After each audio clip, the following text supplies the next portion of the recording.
Alright guys, in today's video what we're going to be working on are exterior mirrors for an old body style truck. And what I've got in here is a takeoff mirror from a few years ago where I had a problem with the auto dimming on the passenger side, and we had to take this piece off and it took a long time to find a replacement. So I'm going to go through a couple of things: how to remove and install these mirrors, and also the auto dimming function, how you can find the part numbers for that. So what I eventually tracked down was this part number here, which is a 12477-842. Now this is the electrochromatic mirror with the motor. There's also a version that's just the mirror that I wish I could have found. It'd be a lot cheaper, but I wasn't able to locate it. And what you get in the package here, so you get the mirror, you get some screws to reattach the motor, you get some instructions, and you get a replacement motor. And we're not going to use the motor here because we didn't have any problem with that. But we are going to replace the auto dimming function. So what you'll see is you've got a couple of connections on here, more than just you have with a heated mirror, because it's got to operate the electrochromatic feature. All that means is you supply power, and then when the mirror is subjected to light at night, it'll dim. So this particular one, somebody at some point pulled the little plastic off that's in here for the sticky stuff. But what holds it on is this middle area is sticky, and then it's got these tabs that fit around here. And so installation of this is pretty simple. We're going to install those two connectors here for the mirror, the electrochromatic mirror, and then this would be our heated mirror connection.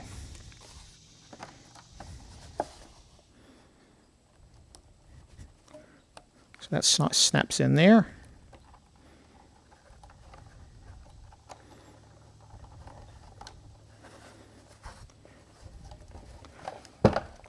Turn this around.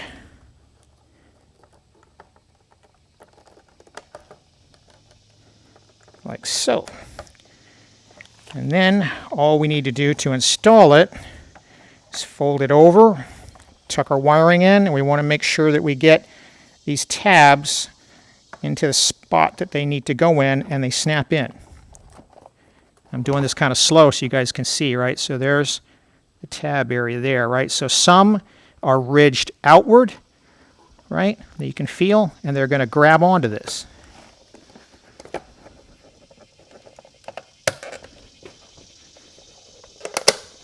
Just go all the way around. You got to go kind of gentle, right, because you don't want to break the mirror. But the motor will move without the power. I heard it click on two sides. I was hoping to have it click on this other side, but maybe it just did it at the same time. We couldn't tell. All right, so now we've got the mirror reattached to the motor. Everything seems to be moving okay.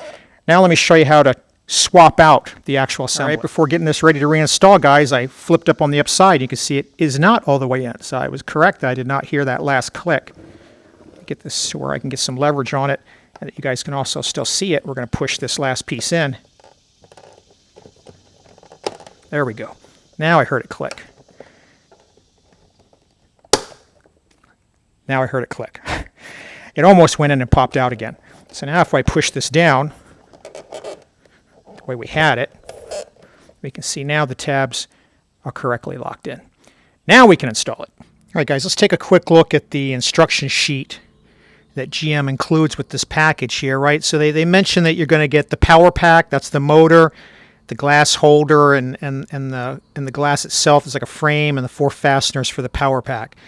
They make a point about the electrochromatic fluid is something you don't want to get on your skin. You obviously don't want to drink this stuff, right? Who the hell would do that? And then you don't want to get it on the car body, right? Think of it like brake fluid as far as the paint. Anyway, they walk through the steps of disconnecting it, something that I did not show in this because I had done it some years ago before I put this in storage. But they talk about taking the motor off, which we also didn't do because I didn't need to, and how to disconnect the harness on that. And then as far as installation, it's basically just a reverse of what they did there about the different items that you're going to connect, right? The orange and black to the heater terminals, the pink and gray to the electrochromatic mirror element, They talk about applying pressure above the ring. They use a piece of cardboard or styrofoam. I didn't do that because I got a feel for this, having done a lot of these over the years.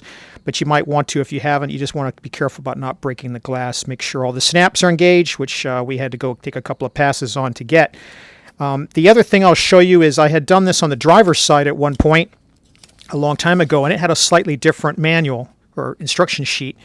It's got a little picture here, a little bit more abbreviated. In this case, they're using a small pry bar to get it to let go of those tabs.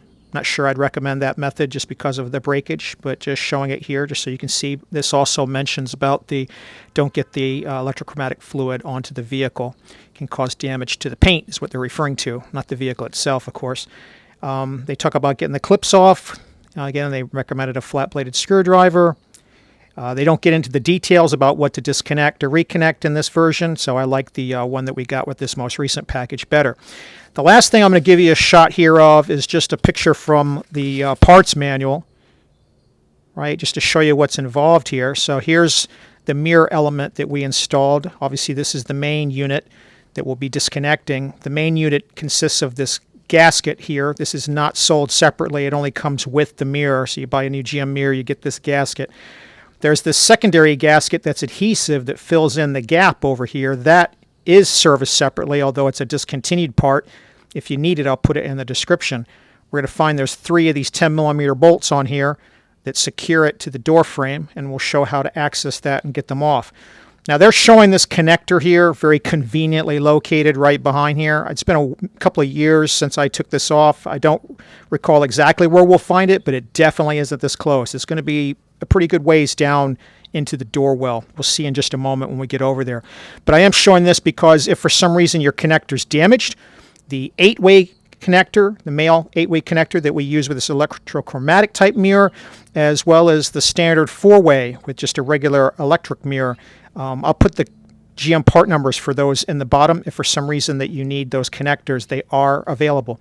All right, let's get started swapping this out. All right, guys, so to get these off and on, this one's on the passenger side, same on the driver's side. We're going to remove this trim piece. This is going to be held in with one of those white nylon male pieces. And we just don't want to break it. So we're going to go nice and slow. All right, this piece goes in there. Then there's a piece of foam in here. And it can be old too, so you want to kind of be gentle with getting it out. All right, and once you get this out, you expose these nuts, right? There's one right here, there's one right here, and there's one right down over there. And so you're going to need to get yourself a 10mm and some wobblies and get in here and remove these nuts. So we're going to do that next. All right, guys, just shine a flashlight in for a second just so you can see these, right? One of the first things we're going to do here is we're going to shove some paper towels down here so that in the event we drop something, we have a chance of it not going all the way down. All right, so we're going to start with this guy on top. All right, just 10mm on a wobbly.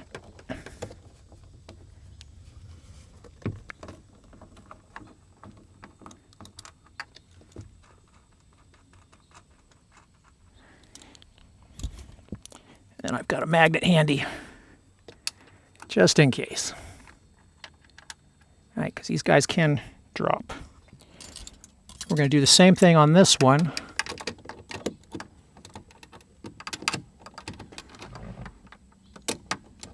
If I can see what I'm doing, there we are.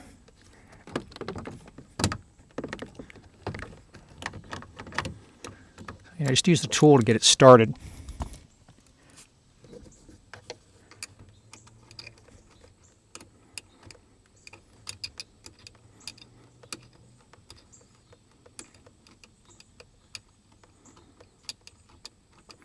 And then to get the one on the far left here in this view, we're going to use a different tool. This guy seems longer than the other one. Okay, that one's out. Now to get this guy out, I'm going to use a box end wrench to get him started because we can't really get a socket in there.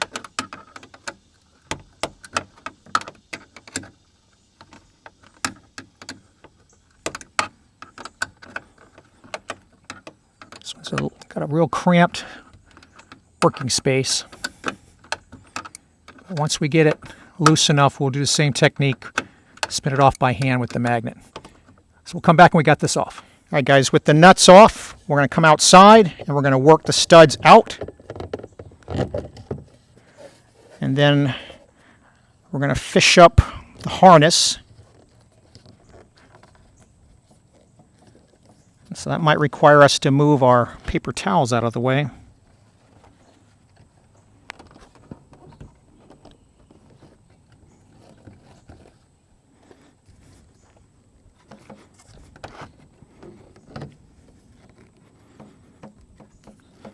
Yeah, she's stuck on something down there. To get down there and check.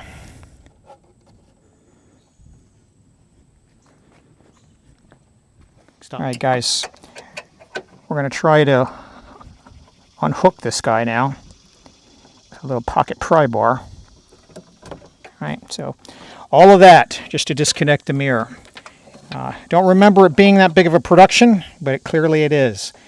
So let's go ahead and get the new one in and get this thing buttoned back up. All right, guys, we've got the original repaired mirror back installed and finger tightened the nuts. Now we're going to have to try and figure out how we can get this thing mated back up, right? Because the OEM harness is a lot shorter than the aftermarket harness, right? And so even outside here, you can see it's a tight fit. All right. I'm not going to be able to get you guys in here to see much because of that, but we're going to be able to just have just enough room to come up here with our hand. I'm going to grab this with a tool like this. You're not going to be able to see anything, and I'm going to push them together. All right, guys, you know, if we take a look at the service manual and we take a look at the mirror replacement procedure, we should not have had to do what we had to do here, right? We should have just did what we did and disconnected that electrical connector and reversed it to reinstall it. But of course we had this problem because somebody at GM 23 years ago decided to save a penny and a half with making the cable 1.5 inches too short. 53 inch-pounds is what you're going to torque those three 10mm nuts to. And then rather than show you the process of removing this, I'll show you the process of reinstalling it. So to get this metal plate off, you have to remove these 7mm screws that go all the way around the perimeter. Right, so I'm just going to be reinstalling them here.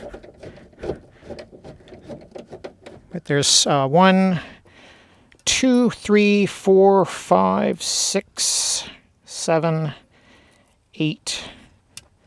Looks like 9. There's 9 of these 7mm screws. And then there's a single 10 that's going to go right down here by the speaker. So I'm going to go put all those back in, and then I'll show you the next step of reinstalling this, which you'll do to get it off. And that'll give you the access to get your hand in behind this plate so that you can pull the wiring harness up so that you can connect it. Because, again, because somebody thought it would be a great idea to make it too short. All right, let me keep doing that. We'll come back. All right, after you get all those bolts back in or screws back in the perimeter, then we're going to reattach these electrical connectors. There's one here. There's a speaker here. So if I can one-hand it. Yep. And then there's this little guy here. And then there's a courtesy or parking type light here.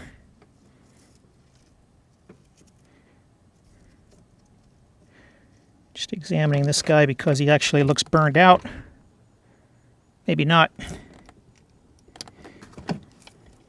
He snaps in right there. And then this is going to rest up on the top. And before I do that, right, all of these male connectors, right, you're going to want to make sure that there's matching females, because now would be the time to replace anything that you've got that's missing.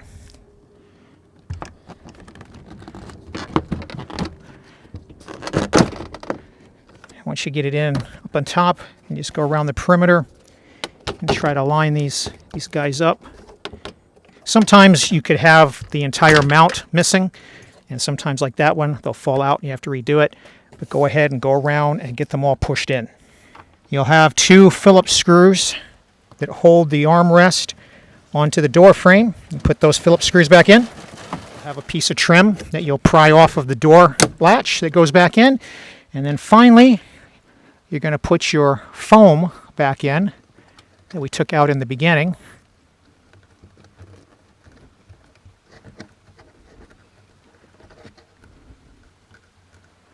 And once that's back in the way it was, then you're going to go position this guy, make sure the male is going into the female. And that's it, guys. You're done. I hope this helps you out in replacing your mirror and also tracking down part numbers for the auto dimming function mirror. If you got comments, go ahead and leave them below and I'll try to help. And as always, thanks for watching.